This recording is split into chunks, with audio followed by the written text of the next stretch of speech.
It is my extreme honor and pleasure to share this story that I call A Labor of Love about my village mother, Oakland's very own Joyce Gordon. I've heard of her gallery, the Joyce Gordon Gallery.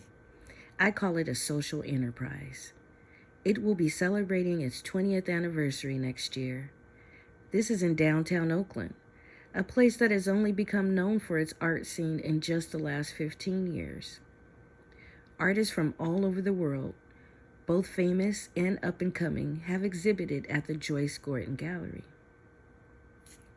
What makes Joyce a local icon is a combination of her beauty, style, fabulous events, fierce passion for community, and Black people as a whole. Oakland, California. Wow, that is beautiful. From the Oakland Business Collective. Is it heavy? Not really. Other awards. You see? Wow, all these are awards. All these. Just racking them up. Her gallery has been host to many schools, nonprofits, politicians, and simply individuals with dreams of helping others. And me, being one of her village daughters, I can personally attest to the support she gives to so many of us.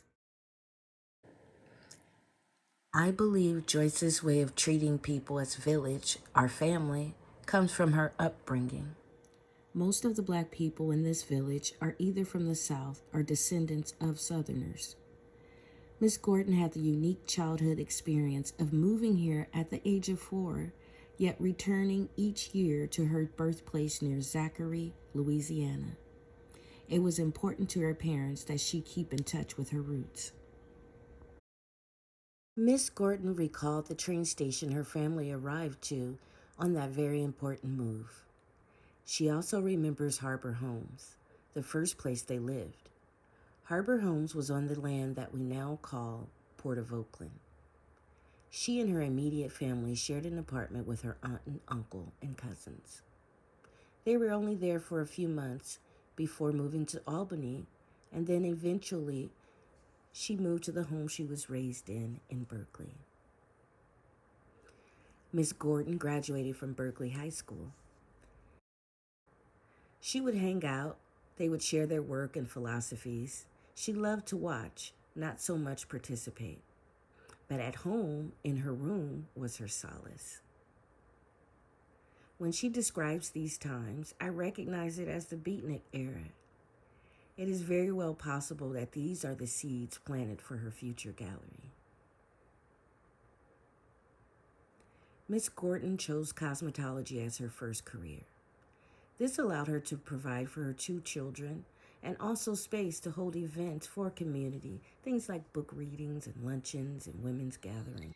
I asked Joyce what was her motivation in opening up Joyce Gordon's gallery.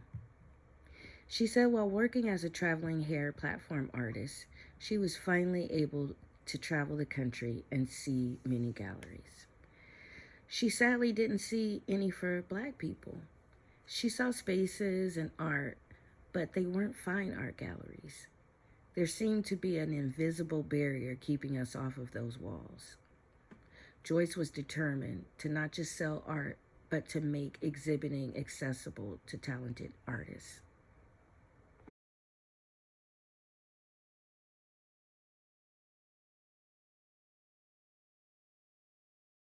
At a time when there wasn't much but danger in the neighborhood, she had a vision. She wanted Black people of all walks of life to have access to fine art.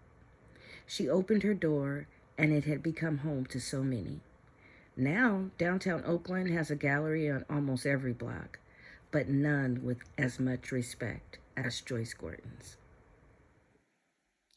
Joyce's labor of love has been twofold through her business. Many have started their careers in the gallery, and so many more have found love in stopping by for one of her talks, partying at one of her openings, or just seeing her show up to support them wherever that might be. Joyce can be seen all over the town checking out her kids. 5 years ago, Joyce Gordon became an official nonprofit organization. Oh, yay. which stands for Oakland Youth Art Explosion. Being downtown, she's gotten to know a lot of young people and always wanted to be able to offer them more than her talks. Oye is an art youth festival unlike Oakland has ever seen. It happens the first weekend in August to coincide with Miss Gordon's birthday. The blocks are all blocked off and filled with youth performers on various stages.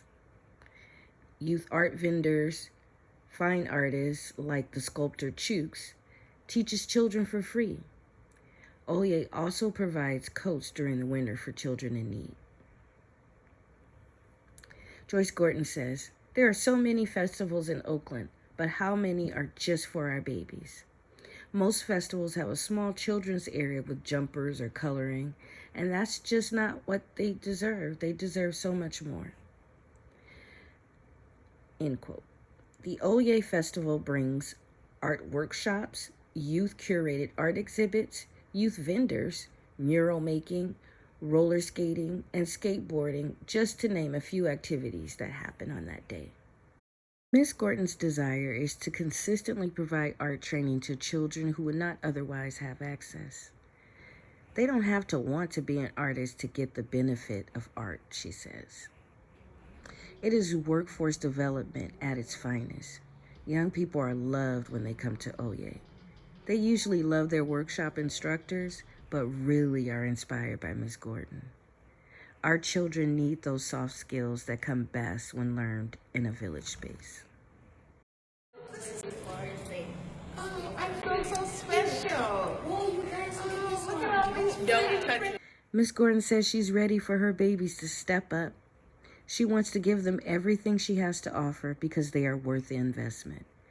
It is truly how to build a community, invest in the youth. It is the essence of workforce development. Joyce Gordon is the curating Big Mama of Oakland, and we appreciate her labor of love.